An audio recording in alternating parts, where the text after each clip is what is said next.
Yeah, basically it's like a mental disorder, basically. I know that it's a mental illness that affects a large portion of Canadians and people around the world. I know that there's a lot of stigma that surrounds it as well, and that no one treatment is perfect for anybody. I know that depression is very common. It's a lot more common than we realize. So it comes in various degrees, and I believe that most of us had depression at some point in our lives before.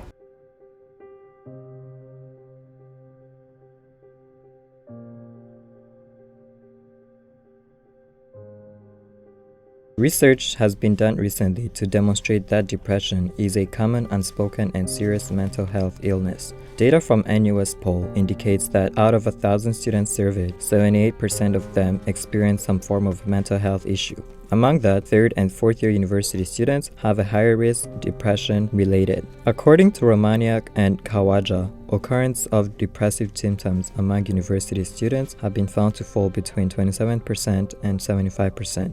There is evidence proving that university students are at higher risk of depression, while 20% of people are struggling with depression and anxiety are willing to seek help. Sarah Saga, a fifth-year university student at SFU, recently wrote a blog titled "What Every Student Needs to Know About Having Depression," and with the help of four fourth-year students who gave their input on how depression has either affected them and what the symptoms are like.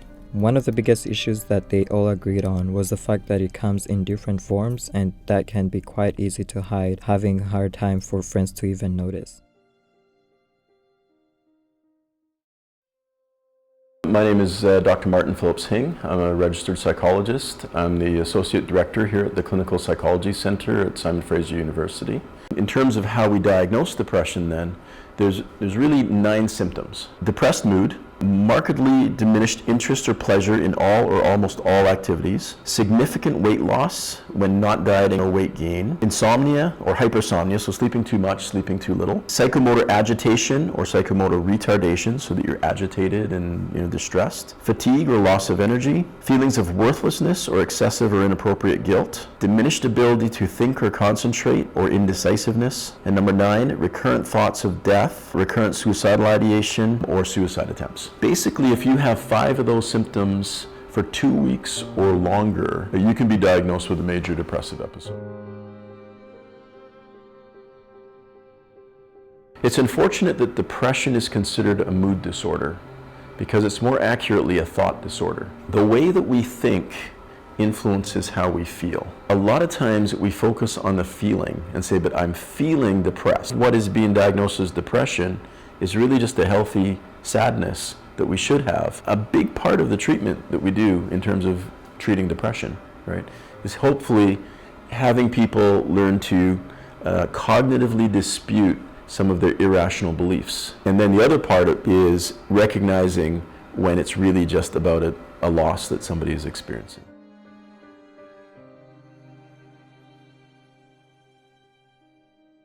Yeah, I think this is the part where it's so important just to have an open discussion about mental health, not just depression in general, but mental health, before you even notice differences within your friends or someone you may know, and just say, hey, whatever happens, if I care about you, I'm always going to be there for you. And sharing your own experiences is so valuable. It builds that trust up and lets people know that they're not alone in their struggles. In my personal experience, the best way to deal with it, my first recommendation at least, is to visit a physician to start at least on the track to recovery. One way that's worked for me is therapy, and not always traditional therapy where you sit down with like a therapist. Whatever works best for anyone, whatever helps them start to feel like they're able to overcome the things affecting them. So my name is Sam Rahani. I am with the Simon Fraser Student Society. I'm a 4th year health science student, and I'm the current Vice President of Student Services and acting President. We have now, SFSS and SFU funded for My SSP, which I'll talk a little bit more about after, but it's an app that students can access 24 hours a day, and to use it whenever they need to. You can text somebody, call somebody, video chat, and that's, I think, a start, because we only released that a few months ago.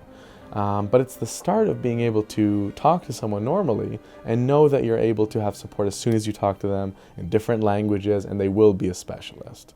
So the university is starting to put funding into it, they're starting to support students, but I think things like these need to be more normal. You know, the same way that they have Welcome Day every semester for all students, there should be services for mental health that should be available and reminding students every semester, all the time. I would say definitely be open about it. The key here is be able to talk about it in a safe environment. Ideally, that safe environment might be your family or your friends, right? But that's also what a therapist or a clergy or somebody provides, a safe place to be able to talk about basically just being human. So the first step would be to acknowledge it, find a safe place to be able to talk about it, and go and talk about it. Probably the main piece is don't shame yourself, don't push it down, acknowledge it, realize that it's actually part of being human, right? And when we do that, it can take a lot of the pressure off that we are the ones, putting on ourselves. If you have a friend that is that you're noticing changes in their behavior, again, I'll list all the things that I've talked about, right? If you see that they just seem to be, down and lacking energy, and they're withdrawing socially, tired all the time, their appetite is all kind of off, and especially if they're saying, I'm a failure, I'm worthless, things like that, then yeah, talk to them about it. One of the most helpful things is being able to talk to somebody else. If you see a friend that is experiencing that, talk to them, provide them with resources, make sure they have social support available. Check with them, what are their plans for tonight, right? Or is there somebody that will be with them? Follow up with them the next morning. We can only do the best we can, right, as friends. Everybody is kind of going through their journey as well. You can only do so much.